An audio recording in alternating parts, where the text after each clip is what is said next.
Hello and welcome back to the channel where I provide regular cricket content on interesting topics. I often list the greats of the game on the channel, but in this video I wanted to have a bit of fun. I am going to run down who I believe to be the worst batsman in the history of the game. It is quite interesting that a bad batsman can be entertaining in their unique way. Sure, they're not going to be blazing the ball through the covers, but watching them hop around awkwardly is funny in its own right. I must have forgotten some in the list, so be sure to fire away in the comments with some of the shocking batsmen in Test history. Let's get on with the list. Number 10. Devon Malcolm. One of the fastest and most intimidating bowlers of his era, Devon Malcolm was hilariously bad with a bat in his hand. He had an average of just over 6 runs an innings, and watching him try to bat was like watching a walking wicket. Just as an interesting aside, he had one of the highest 6-to-runs ratios in Test history.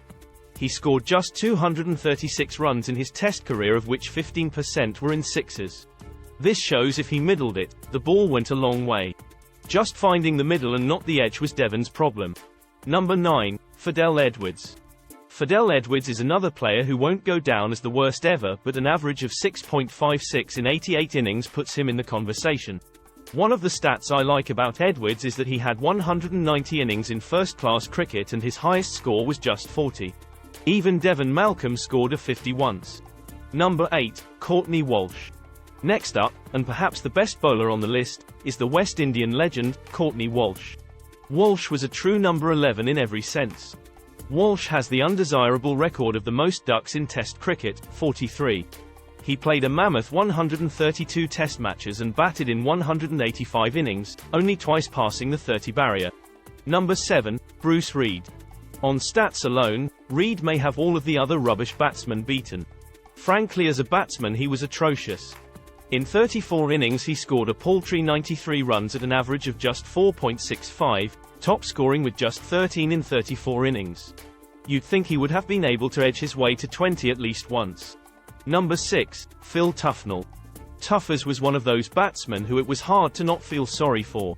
When he came out to bat he not only looked scared, but also often the bowlers would take enjoyment in torturing him. One of the few truly awful tailenders of the 1990s era, he averaged 5.10 in 59 innings, scoring just 153 runs in total. He hit 13 fours in his time at the crease, and one can only assume the majority were edges through the slips. Number 5. Monty Panesar. Sticking with the theme of left-handed English spinners who couldn't bat for toffee, Monty Panesar is in at number 5 on the list. Averaging just 4.88 in a 68 innings career, he top scored with just 26 during this time, and he also made a duck on 20 occasions in Tests. I do have to give him props for hanging on for a famous draw in Cardiff against the Aussies, but he was so bad he makes the top 5. Number 4. Rion King. I think Rion King idolized the great Courtney Walsh when it came to his batting, and whilst playing in the same side they actually traded the number 11 spot. With the bat he was a true tailender, scoring just 66 runs across 27 innings, with only a high score of 12 not out to boost his average a fraction above 3. Number 3. Bhagwat Chandrashekar. The great Indian spinner was actually the catalyst for making this list. When I was reviewing the best spinners of all time I was enlightened in terms of quite how bad his batting was. I do feel a bit bad for including him as he had a disability, however, at least he can use his withered arm as an excuse for the fact he took more wickets in Test cricket than he did score runs. He averaged just 4.07 in 80 innings and scored a tiny 167 Test runs in total. Number 2. Pommy Mbongwa.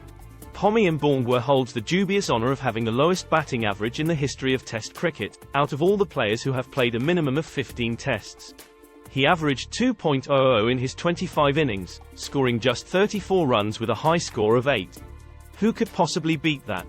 Number 1. Chris Martin. I honestly think the Coldplay lead singer of the same name would have done a better job of batting in Test cricket than the Kiwi fast bowler.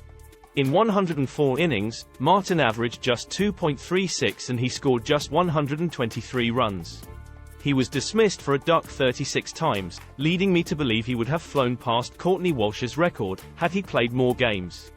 He has almost developed cult status for being the worst batter in history, and he is a worthy number 1 here. So that is it then, a group of obviously talented sportsmen who otherwise barely knew which way up to hold a cricket bat.